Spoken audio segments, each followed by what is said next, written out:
or have some life-saving operation if you believed that when they screwed that lid down in that wooden overcoat and you go 6 right, there's another world after. If I believe there's another world after, rushing off tomorrow. I'd be jumping over Lambeth Bridge next week. Well, I've said that many times to others, and indeed a few times on this programme, if you truly believe you're going to a better place when you die, why wasting your time talking to me? Get on your bike and get there. And that's right. And the other thing is this, you can't tell me this God, I don't know what he does up in heaven. He's got his feet up, he's got a glass of wine, and he's created the AIDS virus, he's created every single thing on this planet. If you believe there's a God, he's created people with left-handed, he's created gay people, and was Jesus gay? I mean, I'm not being disrespectful again, but he was always surrounded by men on their knees. I don't know what they were doing, but, you know, maybe even Jesus was gay, I don't know. Well, he was a prophet, wasn't he? Yeah, I think that Jesus was just a good con man, and I think he was very good.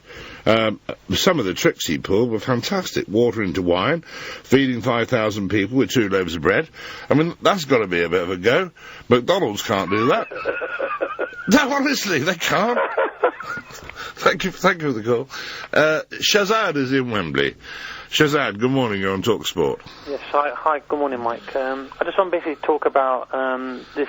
I just got the last part of the professor, and he was talking about the theory of evolution. Yes. Is that correct? He was, indeed. He's an expert in these things. Yeah, good. Am I correct in saying it is actually a theory and not a fact? Because that's what's interesting to me, because a lot of time we get very deep into this scientific argument, and we actually lose the sight that what we are talking about is actually... You're talking about Darwinism, yeah? Do I believe in Darwinism? Yes. No, I don't actually believe in Darwinism. Okay, so you're a creationist then? Well, I believe in God. Yeah, okay, fine. Yeah. I believe in God. But what I find interesting is, I've been listening to a lot of your listeners, it's been extremely interesting. I'm a first-time caller, I'm slightly nervous, so I hope you forgive me. I'm scared to death, go on. I'm scared of you. Right, what it is, science, for me, science and religion don't necessarily have to be up in arms at each other. They don't have to be always against each other. No, there is certainly some solid ground to stand on. Absolutely. Because from my point of view, I mean, maybe I'm an odd person, but everybody that's called in, I can see their point of view. I can understand you saying there's no God, why should there be God? I can understand that guy, the professor, saying, look, I've got this scientific evidence, and, you know, there can't be a God because everything must be Mother Nature. But what was interesting, you had a caller earlier who said, you can't create something out of nothing. And the professor said, well, read a book and read this. He didn't really want to answer that question. Well, no, because it is a ludicrously circular question. It doesn't demand an answer. It is almost a rhetorical question. It's, can you get something from nothing? Well, you have to therefore assume... Yeah. Or presume on his behalf that he knows what nothing is. Yeah. Or that anybody can tell you. How do you describe nothing? Yeah, but... No, I'm serious. How do you describe nothing? No, but I think the gentleman asked the question, yes, I know the question he asked. Yes, but if you're going to answer a question, or even ask a question, relating to nothing, you first of all have to know what nothing is. That's correct. He didn't have a clue, neither do I, neither do you. Neither do I, yeah. Thank you very much for the call. We shall move on. John is in Swansea. John, good morning, you're on talkSPORT. Good morning, Mike. This God thing. Yes. Cause generating some heat, isn't it? Isn't it just? And so near Christmas as well. I'm looking out my window and I can see a car. The car is fit for purpose. Its wheels go round. Its engine does what its engine does. The lights come on as required. It is finely engineered. And I'd go and buy that if I were you. They don't all do that. Yeah. And it's mine. It's my car. Oh, you already own it. And can I just ask you to do something? Stick your hand in front of your face, Mike. Yeah, go on. Wiggle your fingers. Yeah. Form a fist and curl your hand around and make all sorts of funny shapes. Yeah, go on. Yeah. Your hand, Mike, is far, far more complicated than the car that's outside my house at the moment. Absolutely, yeah. The car... My fingernail's more complicated than your car. The car is testimony to German engineering. A designer, and it does the job it's meant to do. Yeah. To me, your hand, as handsome as your hand is, Mike... It is a very good hand. ...speaks to me that there is a designer. There is a God. Yeah. There is a designer, yes, it's called nature, and we've evolved our hand into the shape and what it is. And I'll tell you what, the next stage of evolution, it won't be in your lifetime or mine. It takes a bit longer than that. We'll have 3 hands. But the interesting thing is, though, Mike, right? You don't even want to know why, but so. If there was an explosion in a car factory, if there were 20 explosions, if there were 1 million explosions going on for millions of years, it would not produce a car. Nature is blind. Nature's not a person. You said we will evolve. We don't evolve in the sense that we will it. No, you see, you're missing one little factor here, and it's convenient for your argument, but you're leaving out intelligence, and intelligence leads us to try and do things. It leads us to have aspiration. It gives us the idea to move this over there and do that over there. And when we can't, we invent something to let us do it. Like we can't reach the ceiling, so we invent step ladders, and so on. But over time, if we continue to try and reach that ceiling, we will grow a little taller until we do. It may take millions of years, but it will happen. And one day we'll probably have a 3rd arm as well. And that'll allow us to use our mobile phones while we're driving with 2 hands on the wheel. 08704 20 20 20 is the number. Who's next? Reese in Cardiff. Good morning, you're on talkSPORT. Morning, Mike. It's been a thoroughly entertaining show. I've not laughed so much in so long. Yes.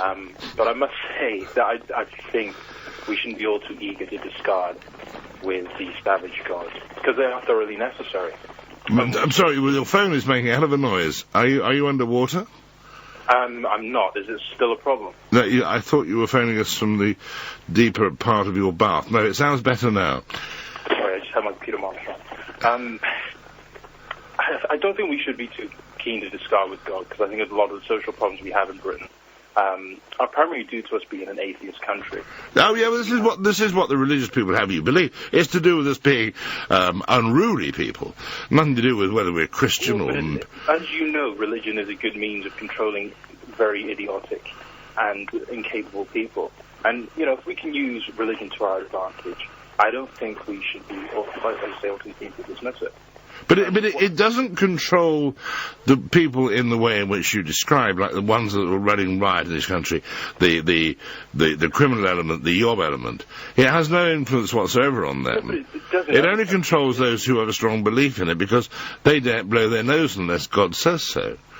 No, but if we look at the 50s, we take comparable crime statistics from that epoch and compare it to now, well, we are, a heathen bunch in Britain.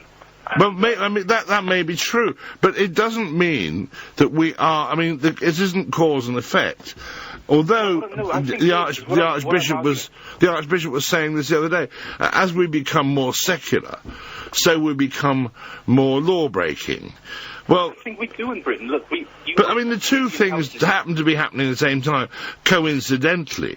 One doesn't predict the other. One doesn't beget the other. Your phone, I'm afraid, is not broadcast quality. I'm going to have to let you go. For that reason only, because we just couldn't understand, or I couldn't understand, and apparently my colleagues couldn't understand a word you were saying, which makes conversation difficult. So we'll stop it there.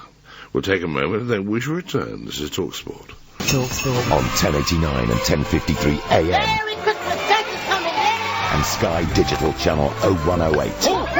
talkSPORT. Good morning, I'm Mike Dickin. This is talkSPORT. Come December the 25th, I wonder how many children will leap out of bed on that Monday morning and say, "Oh, joy of joys, it's Jesus' birthday." And I wonder how many will leap out of bed and say, "Has Father Christmas been yet?" I wonder, would it be safe to put a percentage on it of, like, 99.9 in favour of the latter statement? Philip is in Brighton. Philip, good morning, you're on talkSPORT. Good morning, Mike. Morning. Well, subject religion. Religion, I know, and I know you agree as well, that religion is responsible for more war, more bloodshed. It's been responsible for countless bloodshed. It's been responsible for every war that I've ever known about. Yes, I grant that. But oddly enough, I mean, I'm a Catholic, and I don't think, certainly not in my lifetime, I don't think I'd ever want to see the end of religion, as evil as though it may be in some cases. I think religion, I mean, I see religion... Do you need a god for religion? Yes. Or do you just need a theory of life?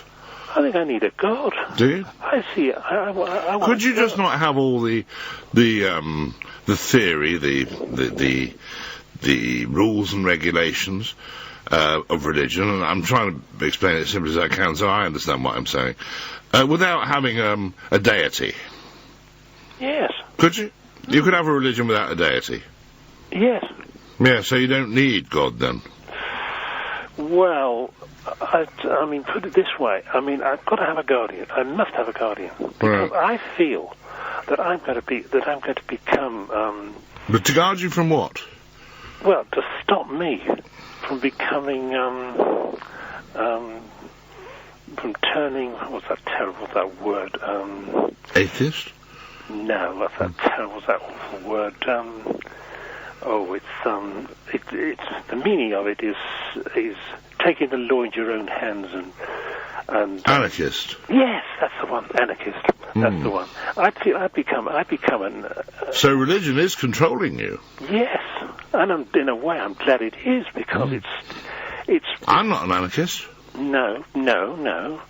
But I suppose you've got a lot more willpower than I've got. No, I don't need any. I needed willpower when I was a believer, up to the age of about 10, because I had to keep thinking, oh, I shouldn't do that. Oh, God wouldn't like that. Yeah. But as soon as I realised, I pulled the wool from over my eyes, I was free of the shackles. And I thought, my goodness me, I'm enjoying my life a lot more now. But I wasn't doing anything wrong. You know the way I feel about religion?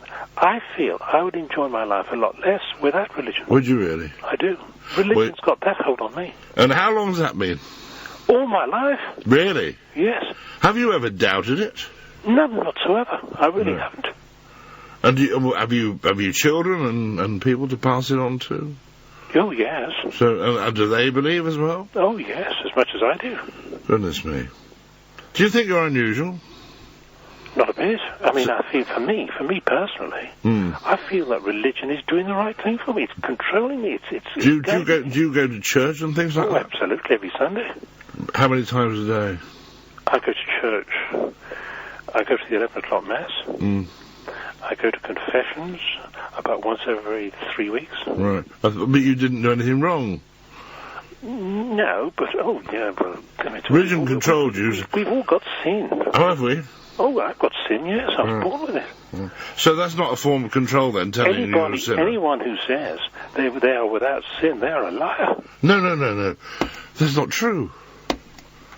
People are not born with sin. This claptrap about original sin is a form of control. Haven't you ever thought about that? No. Well, have a think about it, because I think you might suddenly realise that for all your life you've been controlled because you were told you were a sinner. Yeah, well, yes. Philip, I'm going to leave you there to think more on that, and I hope you sleep well. Thank you for the call. Terry is in Dorset. Terry, good morning. You're on talkSPORT. Good morning. I've come to know the Lord. I've been 40 years a believer. And it's only when I came to know Jesus, that's the main thing. Come to know Jesus, and you come to know who God is. All right, so... Understand? They're not the same person, then? Pardon? They're not the same person? Oh, they are. Yeah, Jesus is the Son of God. Jesus was God, and Jesus is God. Right. Jesus came to show Never us understood that. Understand? Well, no, I don't, actually. Because I've never understood... that's the main thing. Terry, I'm asking for help here. Yeah. I've never understood this... God, the Father, the Son, and the Holy Spirit. Yeah. Or three different things, but they're all the same. Yeah, that's 3 and 1 and 1 and 3. That's and I just don't understand that. How can you be yourself when you're your Father? Understand it. It's only as a believer you're going to understand it. All right. You need to have Christian faith, faith to believe. So you have to stop thinking, then? No, you stop. When you come to know, when you put aside your own thinking and come to believe what God has to say through His Word. So you allow God to do your thinking for you? I'm sorry. In one sense, yes. When you come to know Jesus, that's the main thing. But when you came to know... Yeah, you keep telling me that, but you won't tell me why, because you won't stop talking. What was different about coming to know Jesus? Well, the whole thing, I was making a mess up in my own life. You know, I was going my own way. I was very atheistic myself at one time. When I came back to church in Dublin, way back 40 years ago, when I came to know Jesus, you know, the Bible says... How did you know him? I mean, what was the relationship? I took him at his word, Mike. Well, you mean he spoke to you, or... You take him at his word. Did he speak to you? He says, as many as received him, to them he gives the right to become a child of God. Now, you've got to take him at his word for yourself. No, but that isn't his word, that's in the Bible. Yeah. Did he speak to you? Yeah, I took him at his word. That's the main thing. He speaks to us through his word. I take him at his promise. No, but hang on, he didn't write... Jesus didn't say that. He did. He said, that's the idea of the Bible. They're his promises to you, for you to accept for yourself, Mike. Oh. And if you don't, well... So he didn't come to you in the night or in the church or on the bus and say...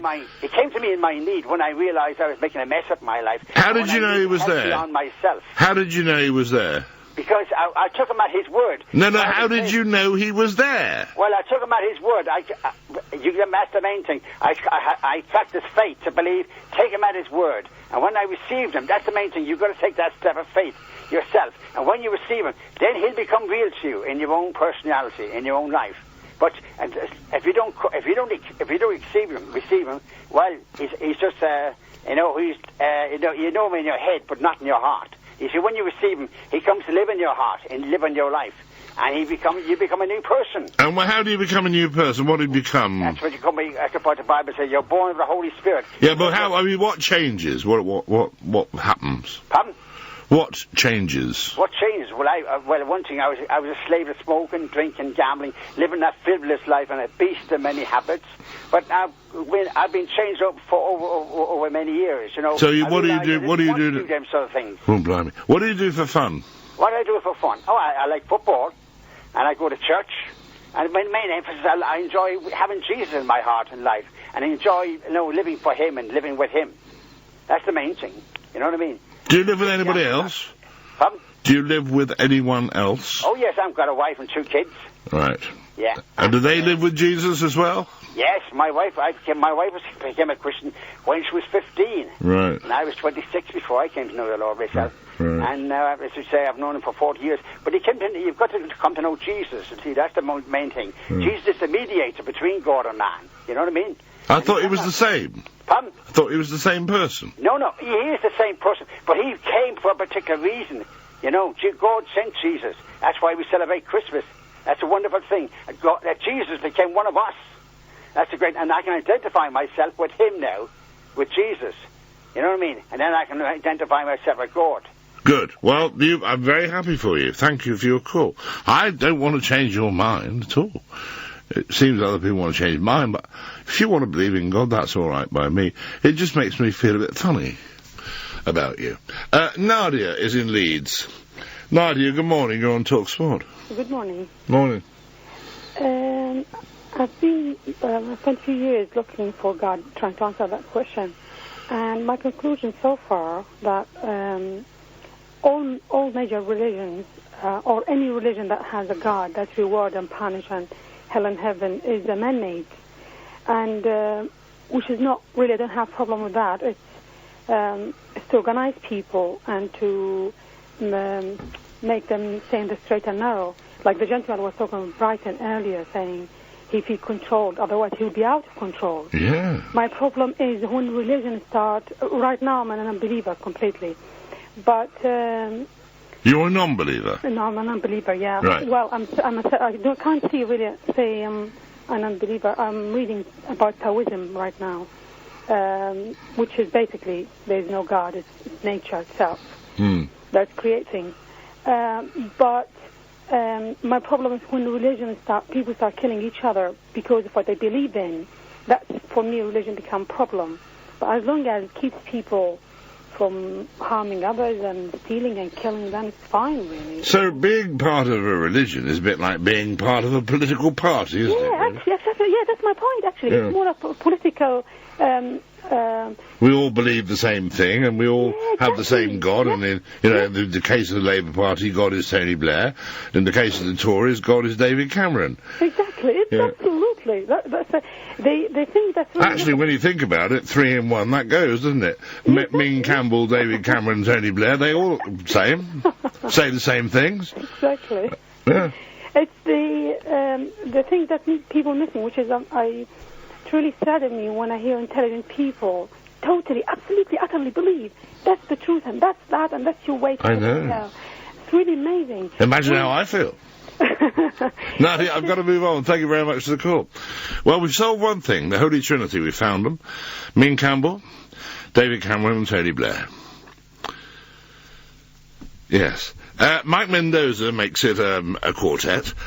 Mike, good morning. Good morning to you, and of course I, as a Jedi... Oh, yes, yeah, quite. Bring you the good wishes of Obi-Wan Kenobi and all his followers. Yes, good. I'm glad you did. I've never seen Star Wars, but... It's good for you. No, I'm told. See, I saw the beginning of it 100 years ago, and I thought, oh no, not a bloody science fiction film. Thank you very much. Goodbye. Did okay for Scientology. Yes, Tom Cruise and no, not him. Yes, he is, and John Travolta. John Travolta, yes. Two of the great intellects of our time. Yeah, and show me a poor religion as well. Yeah, quite. Do you know how many God channels there are on Sky at the moment? Oh, don't. I mean, dozens of them. And it costs a fortune to have a channel on Sky. We had a laugh about this 2 years ago. Uh-huh. We had some people staying. I can't remember where they're from now. And I said, have you seen this? Because I'd never seen it. And they apparently had never seen it either. But we've been told about it. So we turned on. And there was this American personage standing there saying, and I would give me your money. And they all rushed forward and gave him dollar bills. Exactly. And he was gone in seconds. Up the road to the next church where he did it again. And I thought, I could do that.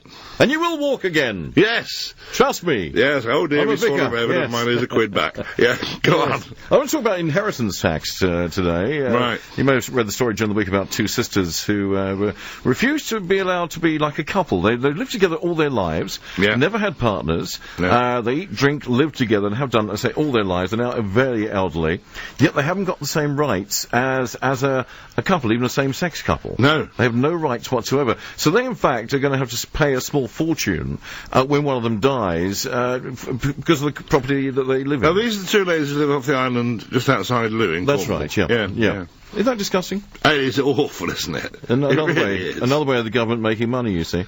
Well, I mean, they're thinking of plenty of ways at the moment. Yes, I'm trying to think of something else now. Flight tax. Well, they'll bring the light tax back. That is. Well, the light tax will be the next one. Remember years ago, I mean, long before you were born, of course, but during the war, after the war, they brought a tax in, depending on how many windows you had in your house. Yeah, window tax, yeah. That's why a lot of houses, and certainly some of the older ones that you go and see that are for sale for sixpence, have had all the windows blocked up. You can see, the difference in the brickwork. Yeah. If it was a bit dark in here, and then somebody will say, of course, they bricked up all the windows to save on tax. Exactly. And can anyone actually name a good Prime Minister we've had since Churchill? I mean, I've been alive since the days of Churchill. Every Prime Minister, of course, has been here. God. And I'm trying to find one. Thatcher was good for a few years. She was good for 12 years. John Major was a waste of space. Oh, he's just somewhere to hang a suit. Douglas Hume was a waste of space. Yeah. Callaghan was a waste of space. Anthony Eden just about cocked it up for everybody. Yeah, without a doubt. So, have we ever had a really decent Prime Minister? Macmillan, what did he do? You've never had it so good. Yes. Yeah. I think I left the country soon after that. Yeah. Wilson, oh dear. Wilson, well, he changed the face of politics in a way. Yeah. Who was the best Prime Minister we never had? I wonder. Haig. I think Haig could actually make a Prime Minister. But he still might come back. Yeah, I hope so. If it wasn't for his silly hats and riding up and down the slides at Thorpe Park, he might have survived. Exactly. So we're going to talk about everything this morning and put the world to rights. Well, if you're going to talk about everything, you've left nothing for anybody else. That's the idea. I like to be greedy. Michael, we should look forward to it. Have fun. Bye. Thanks a lot. Mike Mendoza with you right after the news at 1. This is talkSPORT. talkSPORT. Good morning, I'm Mike Dickin. This is talkSPORT. Just a little bit of housekeeping before we go on. Next Friday's programme will be devoted, if not entirely, very largely, to parking tickets.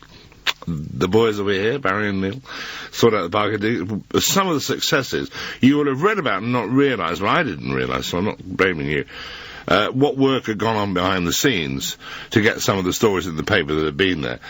thousands and thousands and thousands of pounds have been repaid to motorists who've been accused of parking with the illegal tickets used to try and wean money out of them. Some of those who've been using the heavy-handed tactics of going around knocking the door, crushing the car, frightening the kids, taking the money, and all the rest of it.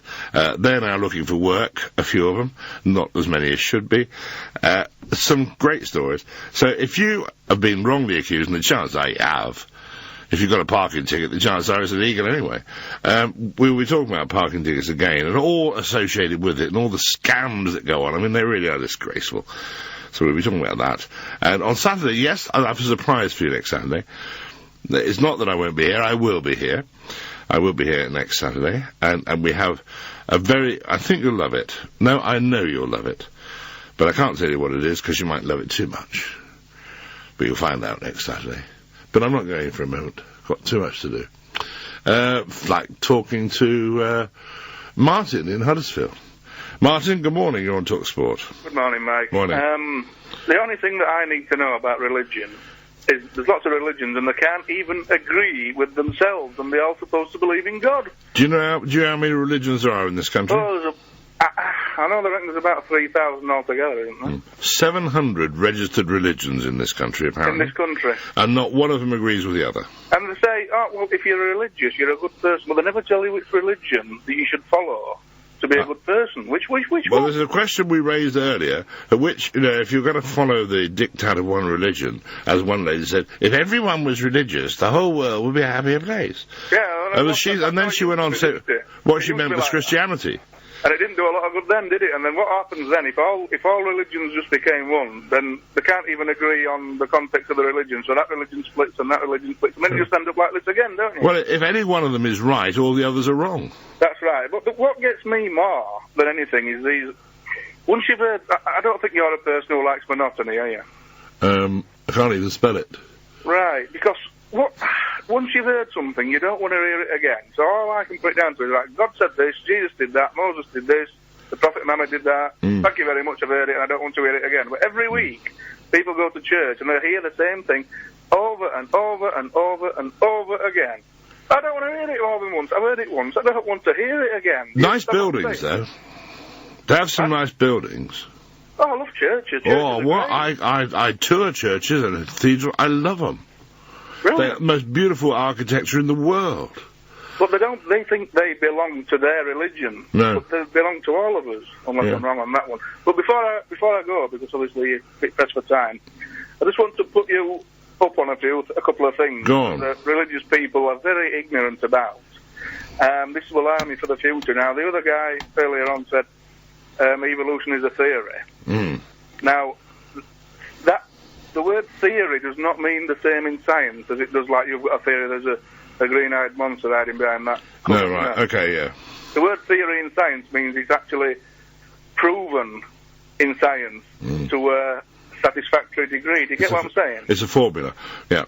It's not the same theory. No. This is where religious people become very ignorant. And then they say, you can't get everything out of nothing. But you can, because you just reverse the fabric of space-time, and that gives you everything back into nothing, and you can start wherever you want if you can follow me on that one. Well, yeah, if you could reverse the clock, that's the purpose of the time machine, it was the fellow in the wheelchair, what they call him, the English professor, he discovered that if you reverse when a star, when a star collapses into nothing, you could say the star is everything, and it's collapsed into nothing. So if you reverse the fabric of space and time, if the reverse theory is it's nothing into everything. What's a black hole? Yeah, Martin, we shall move on, and thank you for the call. Cameron is in Dundee. Cameron, good morning. You're on talkSPORT. Hi, good morning to you, Mike. I'll be brief. Do 3 precepts by which I live my life. Do as you would be done by, and that principle, Mike, has stood the test of time. Everything is connected. As your last caller said, quantum theory tends to back this up. And the universe is cyclical. Well, there's no doubt of that, yeah. That's a fact. Yeah. Mike, there didn't have to be an original God if everything is repetitive. No, because he might be born tomorrow, you never know. Exactly. Exactly. And he'll be there for another 67 million years. Exactly. You're absolutely right, Cameron. Thank you very much for the call. I was going to say something quite profound there, but not being... Oh, yes, that wasn't profound at all. It was just do as you would be done to and all that sort of thing. That's all very well, unless you, for no reason at all, wake up in the morning in a bad mood.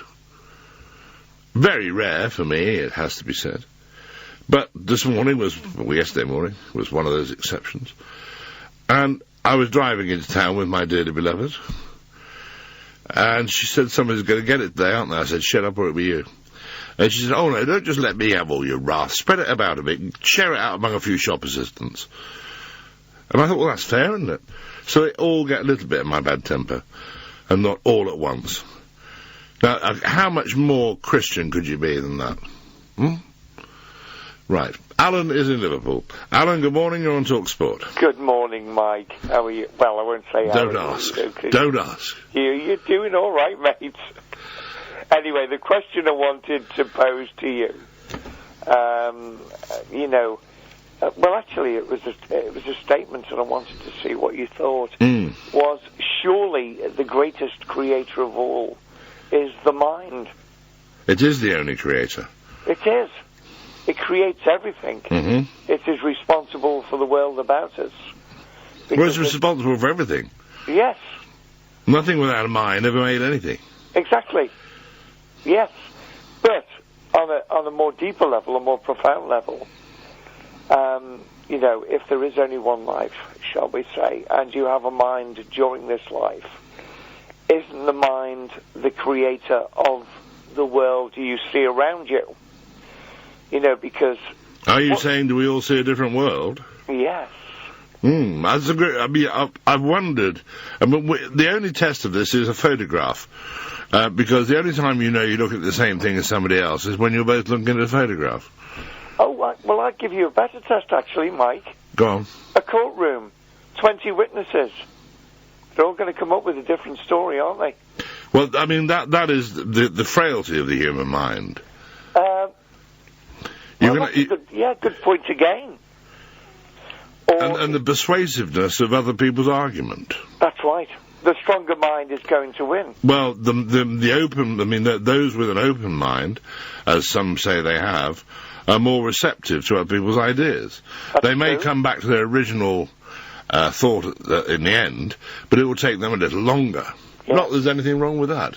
But not at all. The idea that we should all be open-minded would slow down the process just a little, because although I believe I am open-minded, there are certain subjects to which I've closed my mind because I've made up my mind, if you see what I mean. I think making up your mind is the same as saying I've closed... The shop's closed now, thank you very much. We're not selling any more of that today, because we've finished, we've sold out. And that's about where I am with religion. Oh, no. With the existence of God. Nothing... I mean, if somebody jumped on the bench now and said, I've got you, I'm God, I wouldn't believe it. James is in East Anglia. James, good morning, you're on talkSPORT. Good morning, first time caller. What gets me is that God must have one hell of an ego. Because like, all the, religious groups, they all say pretty much the same thing when it comes to, God. And that is, to pray, to preach every day, and... I mean, if there was a God and there was a creator... Worship no other than me, somebody says, doesn't he? Thou shalt worship no idols. I mean, he must have, one hell of an ego, because expecting every, 8 billion people on the planet to, preach and worship him every day, non-stop. And I think... And imagine he's looking out for the one who doesn't. He must have damn good eyesight as well. Exactly. I mean, I had it shoved down my throat when I was younger by my mother. My mother, she's a Jehovah's Witness, and they are... That's the lot I was trying to think of. Oh. Yeah, and they are absolute nutters. And I tell you, they're one religion where they are completely brainwashed. My mother, I've come out with facts to her to prove to her that, that what they're like, and she won't have it. Even if it's black and white in front of her. I know. I mean, I've had them at the door, and I don't want to pick on any one, but I honestly believe that the phrase you just used is probably accurate. I think they're certifiable. Yeah. But we have to leave it there, James, I'm afraid. It was very nice to talk to you, as it was to everyone else. Regardless of what your point of view or what we had to say to each other, I thoroughly enjoyed talking to you. And I shall thoroughly enjoy talking to you and with you next Friday, when we should be talking about parking tickets. The chances are that in this country, if you've been issued with a parking ticket, there's a very good chance that it isn't legal. However, it'll still cost you a lot of cash unless you fight it. And you must not give up. And if you're not sure how to fight it, talk to Barry and Neil next week. They'll show you how to do it, and they'll give the success rate that they've had. A surprise on Saturday, but an even bigger surprise in a moment is Mike Mendoza on talkSPORT.